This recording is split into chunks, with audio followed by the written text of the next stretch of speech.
Last time ಒಂದು ನೀವು ವಿರೋಧ ಪಕ್ಷದ ನಾಯಕರಾಗಿದ್ದಾಗ ನೀವು ಕೃಷ್ಣ ಬೈರೇಗೌಡರು ಭಾಳ ಇಂಪಾರ್ಟೆಂಟ್ ವಿಚಾರನ ನಮ್ಗೆ ಆಗ್ತಿರೋ ಅನ್ಯಾಯದ ಬಗ್ಗೆ ತಾವು ಮಾತಾಡಿದ್ರಿ, ಭಾಳ ದೊಡ್ಡ ಮಾಡಿದ್ರಿ. Bommai being A chief minister, ಅವ್ರದ್ದು ಡಬಲ್ ಇಂಜಿನ್ ಗೌರ್ಮೆಂಟು, ಅವರು ಕೂಡ ಅದನ್ನು ಒಪ್ಕೊಂಡ್ರು. ಇಲ್ಲ, ನಾವೆಲ್ಲ ಸೇರಿ ಒಟ್ಟಿಗೆ ನಾವು ಫೈಟ್ ಮಾಡಬೇಕು, ನಮ್ಮ ರಾಜ್ಯಕ್ಕೆ ಅನ್ಯಾಯ ಆಗಿದೆ, ನಮ್ಮ ಹತ್ರ ತೆಗೆದುಕೊಳ್ಳೋಕೆ ನೋಡ್ತಾ ಇದ್ದಾರೆ ಹೊರತು ನಮಗೆ ಕೊಡೋದು ನೋಡ್ತಾ ಇಲ್ಲ ಅನ್ನೋ ಇದಿತ್ತು.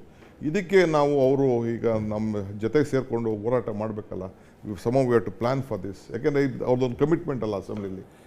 ಅವರು ಕನ್ನಡಿಗರ ಪರವಾಗಿ ಇರೋರಾದರೆ ಅವರು ಏನು ಹೇಳಿದರು ಮುಖ್ಯಮಂತ್ರಿಯಾಗಿ ಅದರಂತೆ ನಡ್ಕೋಬೇಕು.